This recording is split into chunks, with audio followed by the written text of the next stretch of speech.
Ranganath sir, ಇವತ್ತು prosecution ಏನೆಲ್ಲ ಆಯ್ತು ಅಲ್ಲೇ ಇರ್ಬೇಕು. ಹೋಗಾಯ್ತಾ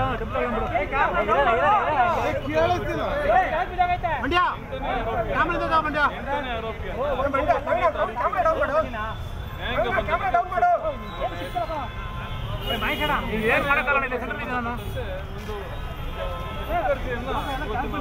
ಮೊಬೈಲ್ ತೆಗೀರಿ ಹಿಂದೆ.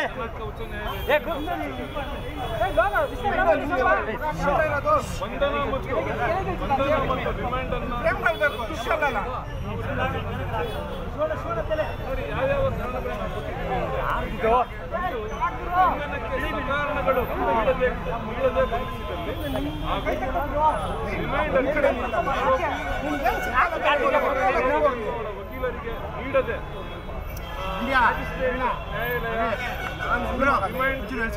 ಅರ್ಜಿಯನ್ನು ಪುರಸ್ಕೃತಗೊಳಿಸಿ ಆದೇಶಿಸಿದಲ್ಲಿ ಅಂತಹ ಒಂದು ಬಂಧನ ಒಂದು ರಿಮಾಂಡ್ ಅದು ರದ್ದುಗೊಳಿಸಲಿಕ್ಕೆ ಅವಕಾಶ ಇರ್ತದೆ.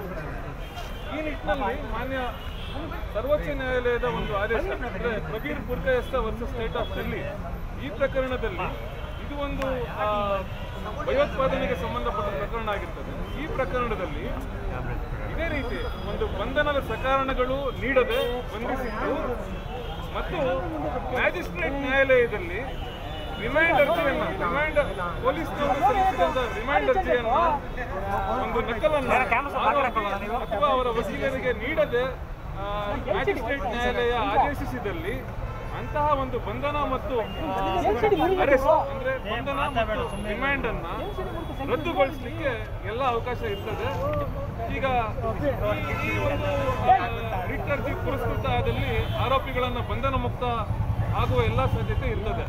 ಹಾಗೂ ಈ ಎಂಟನೇ ಆರೋಪಿಯ ಒಂದು ರಿಟ್ ಅರ್ಜಿ ಪುರಸ್ಕೃತ ಆದಲ್ಲಿ ಎಲ್ಲ ಆರೋಪಿಗಳು ಅದರ ಒಂದು ಫಲ ದೊರಕುವ ಸಾಧ್ಯತೆ ಇರ್ತದೆ. ಸರ್, ಈಗ ಇವತ್ತು ಎಷ್ಟು ದಿನ ಜುಡಿಷಿಯಲ್ ಕಸ್ಟಡಿ ಕೊಟ್ಟಿದ್ದಾರೆ ಸರ್?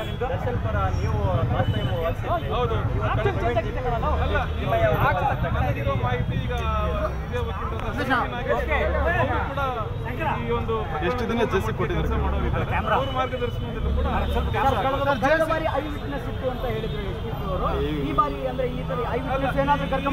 ಈಗ ಸುದ್ದಿ ಏನು ಬಂದಿಲ್ಲ ಸರ್. ಈಗ ಎಷ್ಟು ದಿನ ಜೆಸಿ ಕೊಟ್ಟಿದ್ದಾರೆ ಸರ್? ನೋಡಿ, 14 ದಿನ ಅನ್ನೋದು ಅದು ಕಾನೂನಿನನ್ವಯ 14 ದಿನಗಳಿಗಿಂತ ಹೆಚ್ಚು ಯಾವ ಆರೋಪಿಗಳನ್ನು ಕೂಡ ಜೇಸಿನ ಒಂದು ನ್ಯಾಯಾಂಗ ಬಂಧನವನ್ನ ವಿಸ್ತೃತಗೊಳಿಸಲಿಕ್ಕೆ ಸಾಧ್ಯ ಇಲ್ಲ ಸರ್. ಈಗ ಈ ಕೇಸಲ್ಲಿ ಡಿಜಿಟಲ್ ಎವಿಡೆನ್ಸಸ್ ನಾನು ಹೇಳ್ತೀನಿ, ರಿಟ್ ಅರ್ಜಿ ಬಂದು ಕೇಸಿನ ಒಂದು ಫ್ಯಾಕ್ಟ್ಸ್ ಮೇಲಲ್ಲ. ರಿಟ್ ಅರ್ಜಿ ಬಂದು ತಾಂತ್ರಿಕ ದೋಷಗಳು, ಟೆಕ್ನಿಕಾಲಿಟಿ, ಪ್ರೊಸೀಜರಲ್ ಲ್ಯಾಪ್ಸ್ ಈ ಪ್ರಕರಣದಲ್ಲಿ ನಮಗೆ ನಮ್ಮ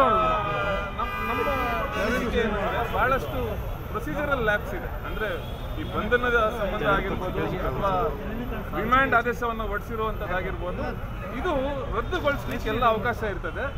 ನಾವು ಜಾಮೀನು ಅರ್ಜಿಯನ್ನ ಸಲ್ಲಿಸದೆ ಕೂಡ ಆರೋಪಿಗಳನ್ನ ಬಂಧನದಿಂದ ಮುಕ್ತಗೊಳಿಸಲು ಎಲ್ಲ ಒಂದು ಅವಕಾಶ ಇರ್ತದೆ.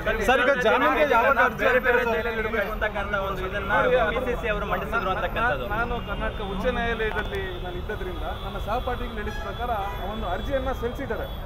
ತುಮಕೂರು ಜೈಲಿನಲ್ಲಿ ಕೆಲವೊಂದಷ್ಟು ಆರೋಪಿಗಳನ್ನ ಅವರು ನಿಲ್ಲಿಸುವಂತೆ ಒಂದು ಮನವಿಯನ್ನು ಕೊಟ್ಟಿದ್ದಾರೆ, ಅವ್ರನ್ನ ಇರಿಸುವಂತೆ.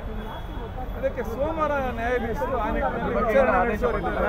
ಸರ್, ಈಗ ಜಾಮೀನಿಗೆ ಯಾವಾಗ ಅರ್ಜಿ ಆಗ್ತೀರಾ ಸರ್? ಜಾಮೀನು ಅರ್ಜಿ ಯಾವಾಗ ಆಗ್ತೀರಾ ಸರ್? ಜಾಮೀನು ಅರ್ಜಿಯನ್ನ ಸತ್ರ ನ್ಯಾಯಾಲಯದಲ್ಲಿ ಸಲ್ಲಿಸತಕ್ಕದ್ದು. ಈಗ ಮೊದಲು ಅಂತಿಮ ರಿಮೈಂಡ್ ಅರ್ಜಿಯನ್ನು ಸ್ವೀಕರಿಸಿ ನಂತರ ಜಾಮೀನು ಅರ್ಜಿಯನ್ನ ನಾವು ಈಗ ಈ ರಿಟ್ ಅರ್ಜಿ ಏನಿದೆ, ರಿಟ್ ಅರ್ಜಿ ಪುರಸ್ಕೃತಗೊಂಡಲ್ಲಿ ಆರೋಪಿಗಳು ಜೈಲಿನಿಂದ ಬಿಡುಗಡೆ ಆಗೋ ಎಲ್ಲ ಅವಕಾಶಗಳು ಇರ್ತವೆ.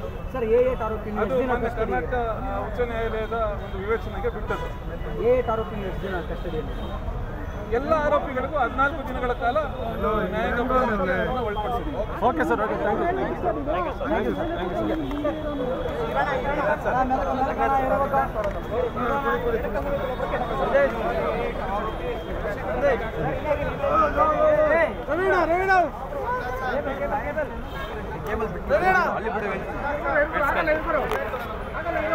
ಯು.